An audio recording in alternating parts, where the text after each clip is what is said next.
মামুন মঞ্চে উপস্থিত আছেন আমাদের সকলের চেনা পরিচিত মানুষ কালাম মাস্টার মশাই আছেন এই অঞ্চলের সভাপতি তথা বারাসাত ২ নম্বর ব্লক পঞ্চায়েত সমিতির সহসভাপতি মেহেদি হাসান এবং হারোয়া বিধানসভার ৮ জন অবজারভারের মধ্যে মেহেদি হাসান একজন।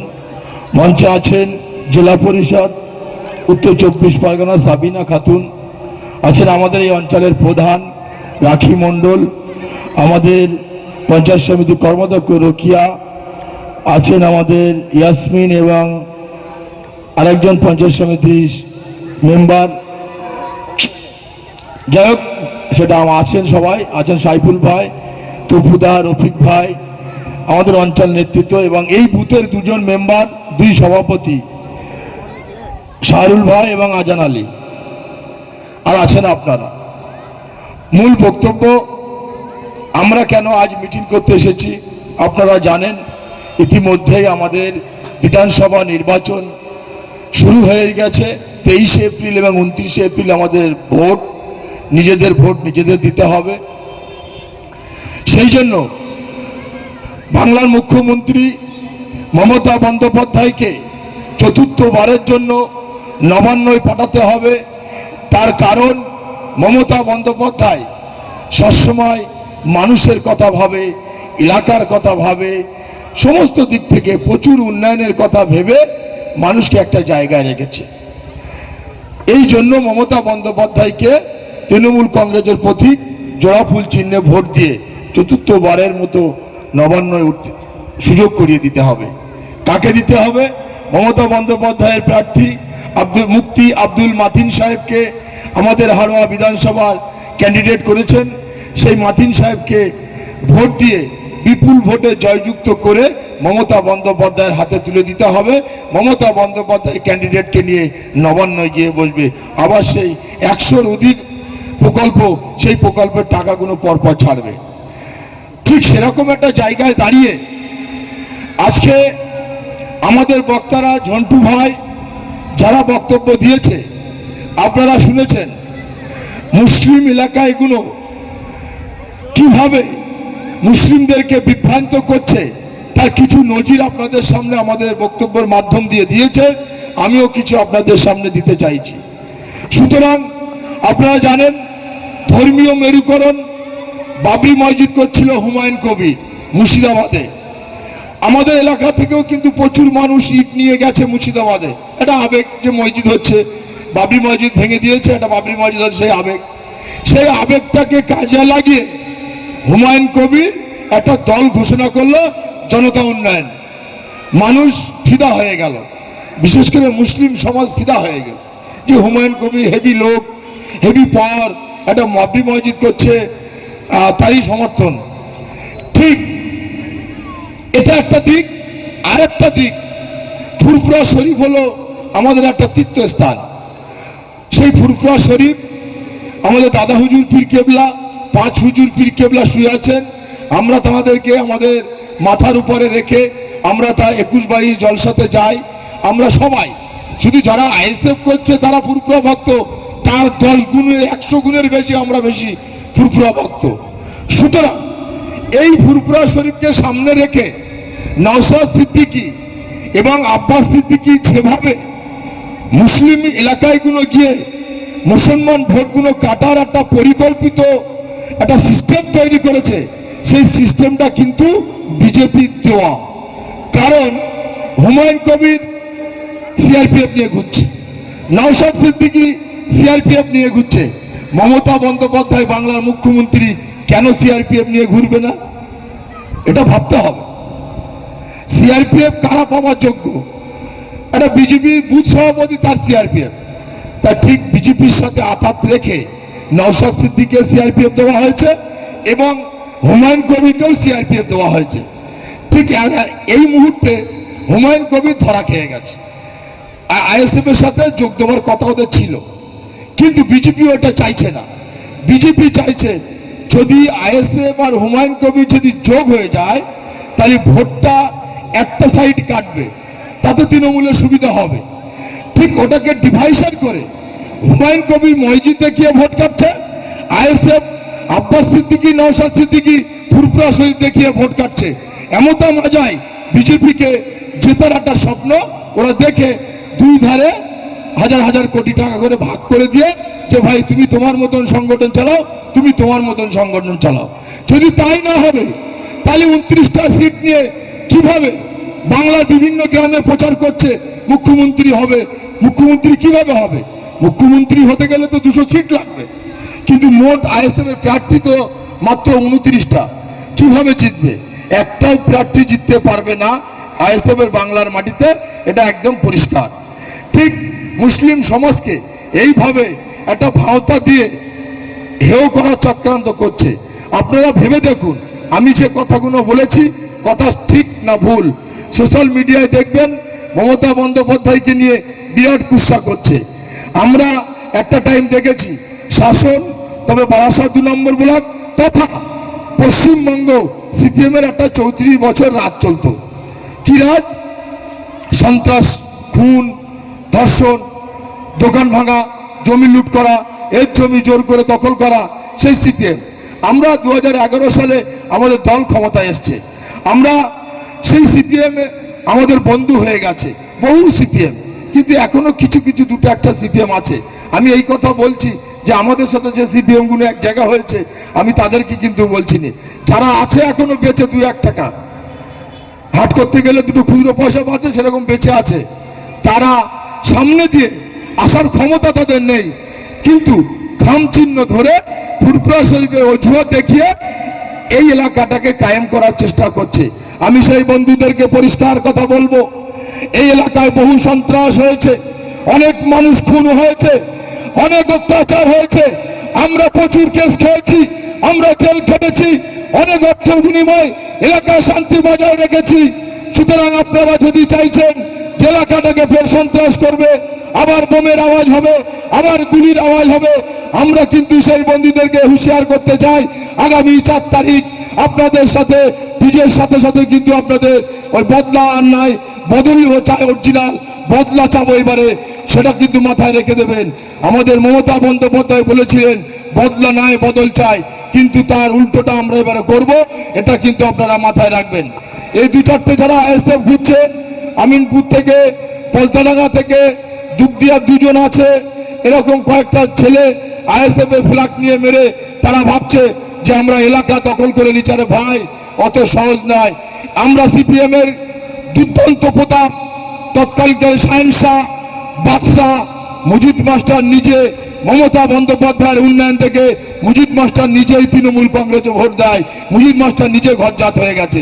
আর তোরা তো 2টা চুনোপুটি, নিজস্ব ব্যাকআপ ক্ষমতা নেই, কারোর বাপের ভিটে পর্যন্ত নেই থাকার, তারা আইএসএফ করছে। একটা এসআইআর ফর্ম ফিল আপ করার ক্ষমতা তাদের নেই, একটা এলাকায় উন্নয়ন দেওয়ার ক্ষমতা নেই, একটা মানুষের চাল পাবিয়ে দেওয়ার ক্ষমতা নেই, একটা মানুষের স্বাস্থ্যসাথী কার্ড কিভাবে নষ্ট হয়ে গেছে, সে অসুস্থ হসপিটালে ভর্তি আছে, সেটাকে ভিডিও এবং ডিএম এর কাছে গিয়ে সংশোধন করে সেটা ট্রিটমেন্ট করতে হবে, সেই ক্ষমতা তাদের নেই। আসলে তাদের জ্ঞান নেই, ওই জন্য তারা গাঁজাখোর, মদখোর, জুয়াখোর সালারা এখন বড় আইএসএফের ঝান্ডা নিয়ে ঘুরছে, বড় বড় কথা বলছে। আমি তাদের সাথে বক্তব্য 4 তারিখে তাদের সাথে দেখা হবে। আর একটা কথা বলি, সিপিএমরা যেভাবে অত্যাচার করে গেছিল, যদি আমরা করতাম তাহলে কিন্তু এলাকায় কিন্তু একটা সিপিএম থাকতো না, মানুষ থাকতো না, কারণ ম্যাক্সিমাম লোক ছিল এই এলাকার, সমস্ত এলাকা ইন্টার এরিয়া সিপিএম এর ছিল। তা আমরা চেয়েছিলাম মানুষ শান্তিতে থাক, ইলেকট্রিক ব্যবস্থাটা ভালো হোক, রাস্তাঘাট ভালো হোক, ড্রেন ভালো হোক, মানুষ নিজস্ব ব্যবসা করে নিজে খাক, নিজস্ব স্বাধীনতা থাক। সেইভাবে আমরা এলাকায় সেই শপথ নিয়ে আমরা তৎকালীন জনপ্রতিনিধি হয়েছিলাম। তারপরে এই আজকে 13 বছর পঞ্চায়েতের দায়িত্বে আমরা আছি। আপনারা কেউ বলতে পারবেন একজনের জমি দখল করে আরেকজনকে দিয়েছি, আপনারা কেউ বলতে পারবেন এর দোকান জোর করে দখল করে নিয়েছি, আপনারা এই কথা বলার ক্ষমতা নেই। কারণ আমরা দেখেছি, আমরা রাত্রে 7টা পর্যন্ত পঞ্চায়েত খুলেছি, আমরা 7টা পর্যন্ত সই করেছি, তার মধ্যে নিজেদের অফিসে আমিনপুরে রাত 12টা, 1টা, 2টো, 3টে পর্যন্ত সই করেছি। আমরা চেষ্টা করেছি মানুষের পাশে থাকার জন্য, মানুষের বাক স্বাধীনতা দেওয়ার জন্য আমরা একাধিকবার চেষ্টা করেছি। উন্নয়ন কিছুদিন আগে আমরা পাড়ায় সমাধান করে পলতাডাঙ্গা দুটো গ্রামে 10-20 লাখ টাকা আমরা ডেভেলপমেন্টের জন্য পেয়েছি। কিছু কাজ হয়েছে আর কিছু কাজ নির্বাচনের জন্য বন্ধ হয়ে আছে, সেটাও আগামী দিন হয়ে যাবে। আমাদের মেন রাস্তা ঝন্টু ভাই বলছিল এটাকে স্যাংশন করা হয়েছিল, দপ করে কেন্দ্রীয় সরকার টাকা আটকে দিয়েছিল, তার জন্য কাজটা বন্ধ হয়েছিল। কিন্তু কিছু কাজ হয়ে আছে, সেই কন্ট্রাক্টরই একদিন নতুন ঝকঝকে রাস্তা ইলেকশন পরেই চালু করে দেবে। আমরা পলতাডাঙ্গার মানুষেরা কাদা চটিয়ে যেত, সেসব রাস্তাঘাটগুলো আমরা করেছি, কিছু ড্রেন করেছিলাম, সেগুলো খেয়াল রাখতে হবে। উন্নয়ন করলাম, একটা ঢালাই রাস্তা করলাম, সেখান থেকে ইট বালি নিয়ে চলে রাস্তাটা ভেঙে গেল, আবার পঞ্চায়েত করো, এইভাবে ডেভেলপ হয় না। সব জিনিসের একটা মহব্বত রাখতে হবে, সব জিনিসের খেয়াল রাখতে হবে। তাই আপনাদের কাছে আমার আবেদন, আপনাদের কাছে আমার অনুরোধ, আমরা শুধুমাত্র মুখ্যমন্ত্রী মমতা বন্দ্যোপাধ্যায়ের ভোটের জন্য আপনাদের কাছে বলতে এসেছি। আমার পঞ্চায়েত ভোট অনেক দেরি আছে। যদি ক্ষোভ থাকে, যদি বিক্ষোভ থাকে, যদি অভিমান থাকে, যদি আমাদের প্রতি রাগ থাকে, তাহলে আমাদের প্রতি যখন রাগ থাকবে তখন পঞ্চায়েতে সেই রাগটা শুধিয়ে নেবেন। কিন্তু এটা মমতা বন্দ্যোপাধ্যায়ের ভোট, মমতা বন্দ্যোপাধ্যায়ের ভোট, মমতা বন্দ্যোপাধ্যায়কে নবান্ন যেতে হবে। মমতা বন্দ্যোপাধ্যায়কে ভোট কেন দেবেন? আপনাদের বাড়ির বউরা বলবে কেন মমতা বন্দ্যোপাধ্যায়কে ভোট দেবেন। আপনারা নিজস্ব বউদের সঙ্গে একটু পরামর্শ করবেন, যে বউটা একটা টাকাও পেত না, সকাল থেকে হাড় ভাঙা খাটনি, ওই জামা কাপড় কাচা, রান্না করা, কাঠ কোথায় আছে কুড়িয়ে শুকিয়ে রান্না করা, একটা টাকাও তাদের শখ শান্তি হিসেবে ব্যবহার করতে দিত না স্বামীরা। কারণ স্বামীরাও ব্যস্ত থাকতো, রোজগার নেই, হয়তো দিতে পারত না। কিন্তু মমতা বন্দ্যোপাধ্যায় ভেবেছে যে মেয়েদের কিছু টাকা দিলে কিছু পারিপার্বণ হয়, ঈদ হয়, এলাকায় জলসা হয়, বিভিন্ন অনুষ্ঠান হয়, আত্মীয়র বাড়ি যেতে হয়, সেই টাকাটা কিন্তু মাস গেলেই 500 থেকে শুরু করেছিল, আজকে 1500 টাকায় পরিণত করেছে। এটা তো ভাবতে হবে, ভোটটা তো দিতে হবে। ওই নওশাদ, ওই আব্বাস কি নিয়ে ভোট চাইবে? শুধু টুপি ধর্ম দিয়ে ভোট চাইলে হবে না। আমরাও ফুরফুরা সিলসিলার মানুষ, আমরাও দাদা হুজুরকে ভালোবাসি, আমরাও 5 হুজুরকে ভালোবাসি, আমরাও তো সপ্তাহে 2-4 বার যাই, পূর্ব মাসে 2-4 বার ফুরফুরা শরীফে যাই পীরদের রওজা জিয়ারত করতে। সুতরাং এই দিক দেখিয়ে ভোট হয় না, ভোট আবেগ দিয়ে হয় না, রাগ দিয়ে হয় না। একটা রাগ করে, আমার ওপরে রাগ করে, মেয়েদের ওপরে রাগ করে, মেম্বার সভাপতির ওপরে রাগ করে আপনি ভোটটা বিজেপিকে দেবেন, এটা কিন্তু ঠিক না। মমতা বন্দ্যোপাধ্যায়কে দেবেন। কারণ আপনারা জানেন লকডাউনে 5 কেজি করে চাল দিয়েছিল মাথা পিছু। তখন যদি মমতা বন্দ্যোপাধ্যায় চাল না দিত, সাধারণ গরিব খেটে খাওয়া মানুষদের কি অবস্থায় দিন গেছে আমরা পঞ্চায়েতে বসে দেখেছি। মাস্ক পরে ঘুরতে হতো, মার্কেটে এক জায়গায় 4 জন বসা যেত না। সেই অবস্থায় দাঁড়িয়ে মমতা বন্দ্যোপাধ্যায়ের রেশন 5 কেজি করে চাল মাথা পিছু বাড়িতে পৌঁছে দিত।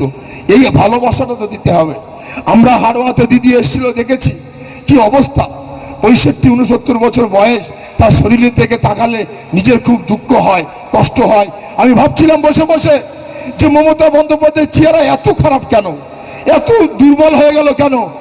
আমরা ভেবেছি রাত দিন 24 ঘন্টায় শুধু মানুষের কথা ভাবে, শুধু মানুষের নিয়ে চিন্তা ভাবনা করে। কোন প্রকল্পটা দিলে আমার মা সুবিধা হবে, কোন প্রকল্পটা দিলে স্কুলের বাচ্চারা সুবিধা পাবে, কোন প্রকল্পটা দিলে বয়স্করা সুবিধা পাবে, কোন প্রকল্পটা দিলে মানে বার্ধক্য মিডিয়াম মানুষদের সুবিধা হবে, চাষিদের সুবিধা হবে। সেই চিন্তা ভাবনা করে করে করে করে আজকে 100-র অধিক, 100-র বেশি প্রকল্প মাননীয় মুখ্যমন্ত্রী মমতা বন্দ্যোপাধ্যায় গ্রাম থেকে শহরের মানুষের জন্য চিন্তা ভাবনা করে রেখেছেন। আপনি ভাবতে পারেন 1 শতক জমি যদি শালি থাকে, ভিটেমার থাকে, সেই শালি জমি থেকে আপনার কৃষক বন্ধু টাকা পাচ্ছেন।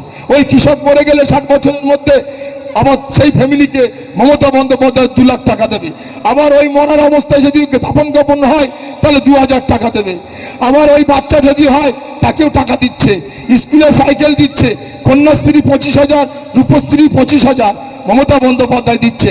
বাচ্চারা পলতাডাঙ্গা থেকে দুবদিয়া হাই স্কুলে যাবে, যেতে পারছে না, হেঁটে রাস্তা খারাপ, সাইকেল দিচ্ছে। এসব তো ভাবতে হবে। এই ভাবনা, এই আবেগ আপনাদেরকে মাথায় রাখতে হবে। কয়েকটা আইএসএফ ঘুরছে, এদের পেটে ঘুষি মারলেও লেখার এই ফলতি বেলিয়াঘাটা অঞ্চল লেখার ক্ষমতা এদের নেই। সুতরাং তাদের কথা ভেবে তাদের কি কার উপরে রাগ দেখালে হবে না। আপনার সাধারণ মানুষের কি চাহিদা আছে, কি পাওনা আছে? সরকার 100 রুদে প্রকল্প দিচ্ছে, পঞ্চায়েত কি দিতে পারে, জেলা পরিষদ কি দিতে পারে, আমাদের এমএলএ কি দিতে পারে, আমাদের পঞ্চায়েত সমিতি কি দিতে পারে? দিতে পারে একটাই, সেটা হচ্ছে এলাকার সার্বিক উন্নয়ন। কিছু রাস্তা হবে, কিছু ড্রেন হবে, কিছু ওয়াটার এটিএম হবে, কিছু সোলার লাইট হবে, রাস্তাগুলো ভেঙে গেছে রিপেয়ারিং হবে, কলগুলো নষ্ট হয়ে আছে রিপেয়ারিং হবে। এই ছাড়া আমাদের আর তোমার ক্ষমতা নেই, কারণ বাকিটা তো মমতা বন্দ্যোপাধ্যায় 90% কভার করছে। এলাকার ডেভেলপমেন্টের টাকাও রাজ্য সরকারের, সব কিছু রাজ্য সরকারের, কিন্তু মারফত জেলা ব্লক এমএলএ পঞ্চায়েত। আপনাদের মাথায় রাখতে হবে, আপনারা সয়ের জন্য ঘুরতে হচ্ছে না, প্রধানকে পাচ্ছেন না, এরকম ব্যাপার বেলেঘাটা অঞ্চলে নেই। গেলেই সই, কৈফিয়ত নেওয়া হচ্ছে না, মেম্বারকে দেখানো হচ্ছে না, বুথ সভাপতিকে দেখানো হচ্ছে না। আগামী দিন হয়তো যদি আমাদের তৃণমূল কংগ্রেসের প্রতি জোড়া ফুল চিহ্নে ভোট না পায়, তাহলে আমরা আমাদের মতো কঠোর হতে বাধ্য হব। আমরা আগামী দিন পঞ্চায়েতে গেলে লাইনে দাঁড় করিয়ে রাখবো যে আপনার বুথের সভাপতি কি আছে, বুথের মেম্বার কি আছে, অঞ্চল গ্রাম কমিটি যারা আছে তাদের একটা দরখাস্ত সই নিয়ে আসবেন, আমরা তারপর সই দেব। আমরা যেরকম ছিলাম যদি তাই হয়, তাই আপনারা আমাদের ভোটটা জোড়া ফুল চিহ্নে দেবেন। এটা মমতা বন্দ্যোপাধ্যায়ের ভোট, এটা বাংলার গর্ব মমতা বন্দ্যোপাধ্যায়, উন্নয়নের দিশাকারী মমতা বন্দ্যোপাধ্যায়ের ভোট। তাই আপনাদের কাছে আমার এই ছোট্ট বক্তব্য এখানেই শেষ করলাম। জয় হিন্দ, বন্দে মাতরম, তৃণমূল কংগ্রেস জিন্দাবাদ, মমতা বন্দ্যোপাধ্যায় জিন্দাবাদ, অভিষেক ব্যানার্জি জিন্দাবাদ।